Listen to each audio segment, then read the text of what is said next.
Trump has announced Israel and Hamas have signed off on what he is calling the first phase of his peace plan. Israel and Hamas agreed a first phase of Gaza peace deal. A major diplomatic breakthrough appears to be taking shape after United States President Donald Trump announced that Israel and Hamas have agreed to the first phase of a Gaza peace deal. The move, confirmed by both sides and several mediating countries, has raised cautious optimism across the Middle East, while sparking debate over whether it can lead to lasting peace. In his announcement, President Trump said that all of the hostages will be released very soon, and that Israel will withdraw their troops to an agreed-upon line. He described the agreement as part of a broader plan designed to end 2 years of fighting and open the way for a permanent ceasefire and reconstruction in Gaza. Outline of the deal. According to diplomats involved in the talks, the first phase centers on a hostage-prisoner exchange and a phased withdrawal of Israeli forces from parts of Gaza. In return, Israel will release a list of Palestinian prisoners agreed upon through ongoing consultations. Hamas confirmed that it had accepted the framework, but said it was still awaiting the final prisoner list before implementation. Israeli Prime Minister Benjamin Netanyahu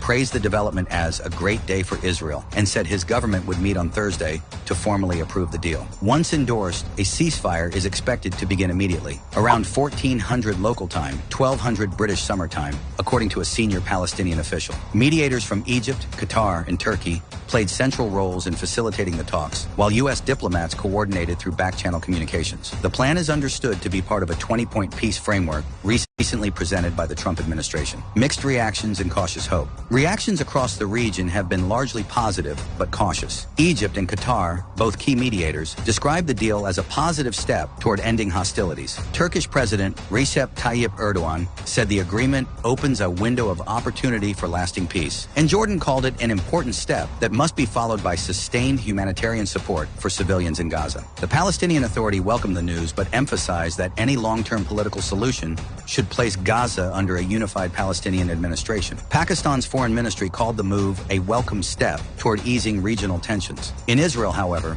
some right-wing political figures expressed unease, warning that troop withdrawals could undermine national security. Others argued that the deal could provide a vital opportunity to secure the release of hostages and reduce pressure on Israeli forces. Public reactions have also been divided. Some Gaza residents told local media that they view the agreement as a small glimmer of hope, though many remain skeptical after several previous ceasefire attempts failed. Israeli families of hostages expressed relief but said they would not celebrate until their loved ones were safely home. Unresolved questions. Despite broad international support, several issues remain uncertain. The precise boundaries of the Israeli withdrawal, the identity of prisoners to be released, and the mechanisms for monitoring compliance are still under discussion. The future governance of Gaza, whether managed by Palestinian institutions, a transitional authority, or another arrangement, also remains unresolved. For now, the agreement represents the first formal step toward ending a long and destructive conflict. Whether it can hold and evolve into a durable peace will depend on the actions of both sides and the continued engagement of regional